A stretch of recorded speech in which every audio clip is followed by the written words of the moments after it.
Everyone welcome back to brain booster. आज हम पढ़ने वाले हैं chemical effect of electric current, जो कि क्लास 8 का है। यानी कि हम लोगों ने जिनवी की क्लासेस को ख़त्म कर दिया अच्छे तरीके से। आप लोग का एग्जाम भी चला गया, तो अब आप बारी है क्लास 8 की। तो क्लास 8 को अच्छे तरीके से पढ़ते हैं, chemical effect of electric current, and अच्छे तरीके से समझते हैं। ये हम लोग 10 से 15 मिनट की क्लासेज रहने वाली है, जो कि हम लोग ख़त्म कर देंगे फटाफट। आगे बढ़ते हैं, वीडियो को लास्ट तक देखना। ओके, क्या आप जलते हुए बल्ब और बादलों में चमक आपने देखा है? क्या आप लोगों ने बताओ? 100% भैया देखा है। जलते हुए बल्ब को भी देखा है एंड बादलों में चमक को भी देखा है। क्या आपके मन में होगा कि ये जो बादलों में चमक है वो क्यों होती है? यस भैया, क्यों होती है मुझे जानना है। देखो, सबसे पहली बात, किसी भी इलेक्ट्रिसिटी को फ्लो होने में, यहाँ पे तो बल्ब का है कि भाई वायर है। क्या बादलों में भी वायर है? नहीं, 100% नहीं है। देखो, किसी भी चीज़ को इलेक्ट्रिसिटी में फ्लो करने के लिए हमें चाहिए एक एनोड और एक कैथोड। ठीक, क्या चाहिए? कैथोड और एनोड, जो कि यहाँ पे प्लस और माइनस, इन दोनों जब बादल रगड़ खाएंगे आपस में तो क्या होगा भाई? इलेक्ट्रिसिटी कंडक्ट होगी ना भैया? 100% भाई होगी। क्योंकि जब एनोड और कैथोड मिल जाएंगे, यानी कि ऋणात्मक और धनात्मक, तो वहाँ पे क्या होगा? अब मैथ से समझो। अब जो प्लस और माइनस रहता है, प्लस और माइनस क्या होगा भाई? प्लस माइनस क्या होगा? माइनस होगा। सेम माइनस क्या है भाई? इलेक्ट्रिक है। ओके, आगे बढ़ते हैं हम लोग थोड़े से अच्छे तरीके से डिफिनीशन के साथ आगे बढ़ते हैं।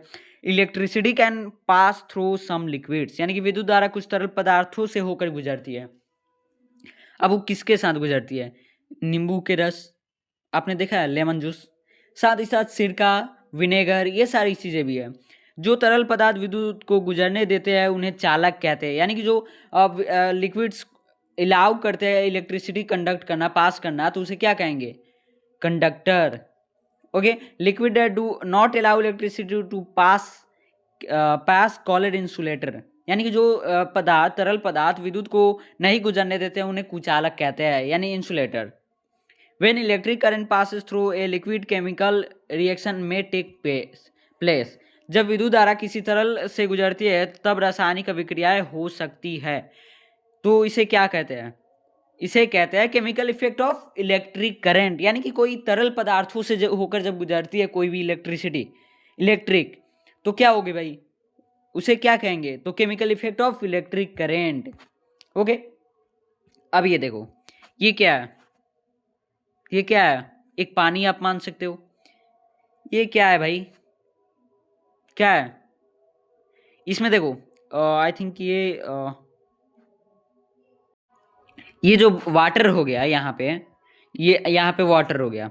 अब ये दोनों यहाँ पे बैटरी है। अब यहाँ से जब इलेक्ट्रिक फ्लो होगी, यानी कि कंडक्टर है, जब वाटर कंडक्टर है तो क्या इसे क्या होगा? यहाँ पे विद्युत धारा का रासायनिक प्रभाव यूज हो रहा है, 100% यूज हो रहा है।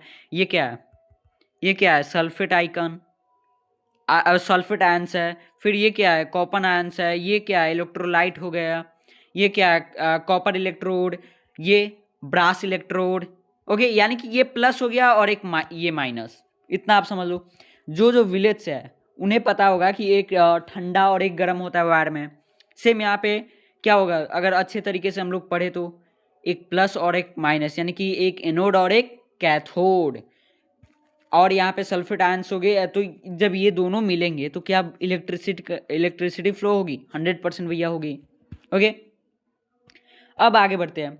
Electric current can cause chemical changes in a liquid, यानी कि विद्युत धारा किसी तरल में रासायनिक परिवर्तन ला सकती है, 100% ला सकती है।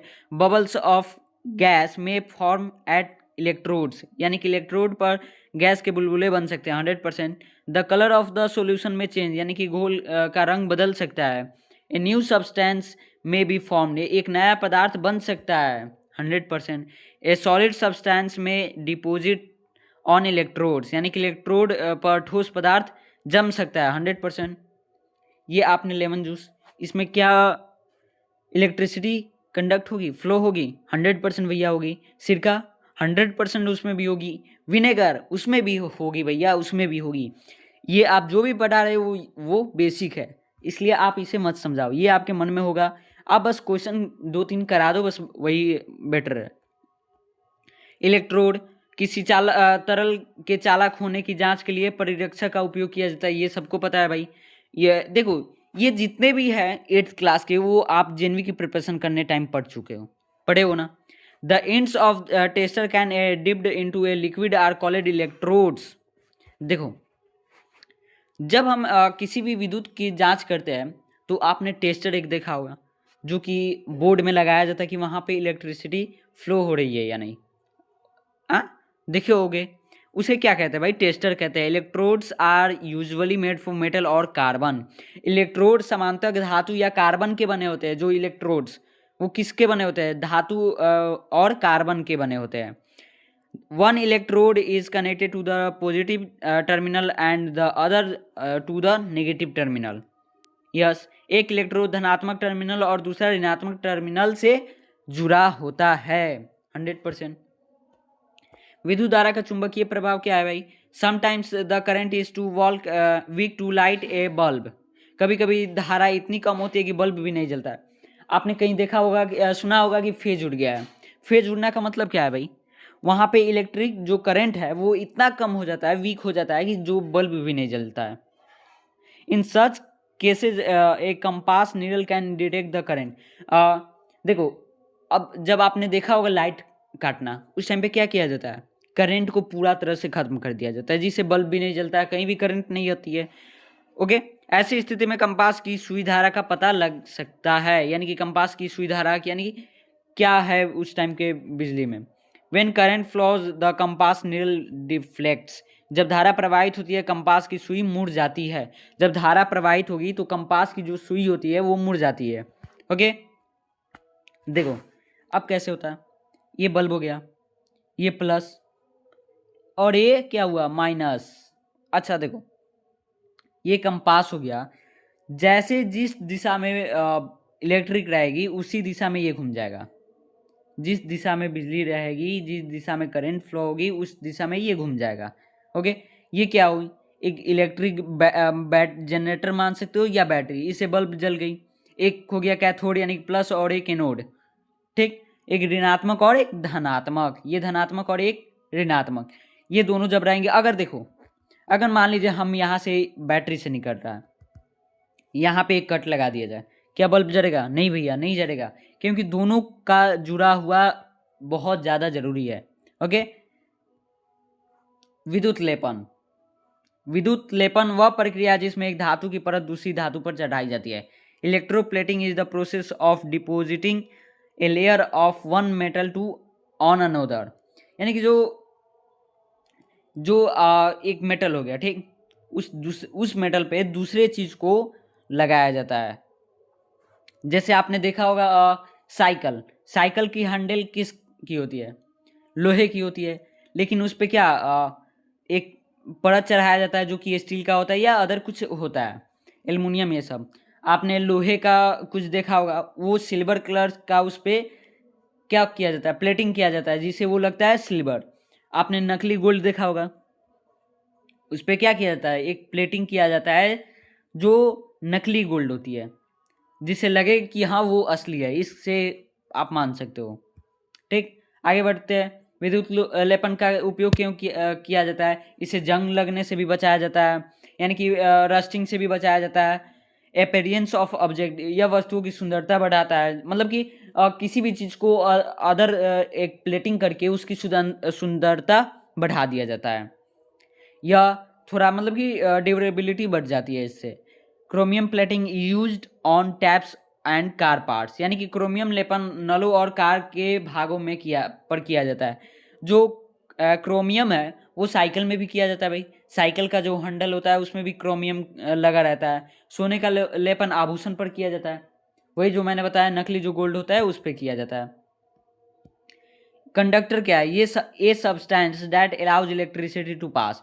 अगर आपसे वो एग्जाम में पूछे कि व्हाट इज कंडक्टर, तो आप ये लिख सकते हो, ये substance that allow electricity to pass. यानी कि चालक वह पदार्थ है जो विद्युत को गुजरने देता है। Insulator a substance that does not allow electricity to pass. यानी कि कुचालक वह पदार्थ है जो विद्युत को गुजरने नहीं देता है। इलेक्ट्रोड क्या है? Metal rods rods dipped in solution, यानी कि इलेक्ट्रोड घोल में डाली गई वस्तु की छरे है। Electroplating, depositing one metal and another using electricity. विद्युत लेपन, विद्युत धारा का एक धातु की परत दूसरी पर चढ़ाना है। ठीक, महत्वपूर्ण क्या है डिफिनीशन कंडक्टर का, वो आपने समझ लिया भाई।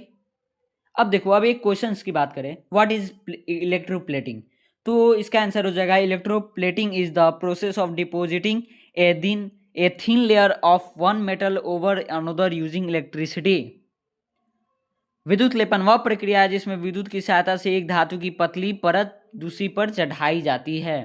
विद्युत लेपन विद्युत की सहायता से दूसरे परत पे एक परत पतली परत चढ़ाई जाती है। ठीक, ये क्वेश्चन आपका हो गया। अब हो गया what is chromium used for electroplating, यानी कि chromium does not corrode easily and gives a shiny finish, यानी कि क्रोमियम आसानी से जंग नहीं खाता और चमकदार सतह देता है। यानी कि देखो, कहीं भी आपको अगर आयरन को बचाना हो, यानी कि लोहे को, उस पर क्रोमियम लगा दो, सिंपली क्रोमियम लगा दो। क्रोमियम आपकी उस लोहे को जंग से बचाएगा और शाइनी भी देगा। ओके, देखो ये आई थिंक इसमें भी बहुत किसी को समझ में नहीं आया होगा, क्योंकि मुझे ये 10 से 15 मिनट में ख़त्म करना था। मेन मेरा मकसद ये था कि भाई ये दो जो इंपॉर्टेंट क्वेश्चंस है वो बहुत ज़्यादा इंपॉर्टेंट है, इसे कर लो भाई, सब आ गए। यहाँ पे देखो, इसका मैं PDF आपको टेलीग्राम ग्रुप में दे दूंगा। ये जो लिखा है ना, इसे आप डिफिनीशन लिख लेना अपने नोटबुक में, जो कि आपको बहुत ज़्यादा इंपॉर्टेंट है। क्वेश्चंस आएंगे, इन्हीं सब में से आएंगे, थोड़े डिफिनीशंस पूछ लेंगे बस उससे। सो आई थिंक ये वीडियो आपको समझ में आया होगा। एंड देखो, सबसे इंपॉर्टेंट बात, इजी कॉन्सेप्ट के साथ क्वालिटी कंटेंट कहाँ मिलेगा भाई? ब्रेन बूस्टर पे। सो ब्रेन बूस्टर को जल्दी से सब्सक्राइब कर लेना। मिलते हैं हम नेक्स्ट क्लास में। अगर इस वीडियो में आप नई हो तो भाई ये वीडियो लाइक कर देना फर्स्ट ऑफ ऑल, एंड ये चैनल भी सब्सक्राइब कर देना। मिलते हैं नेक्स्ट क्लास में। Bye bye everyone.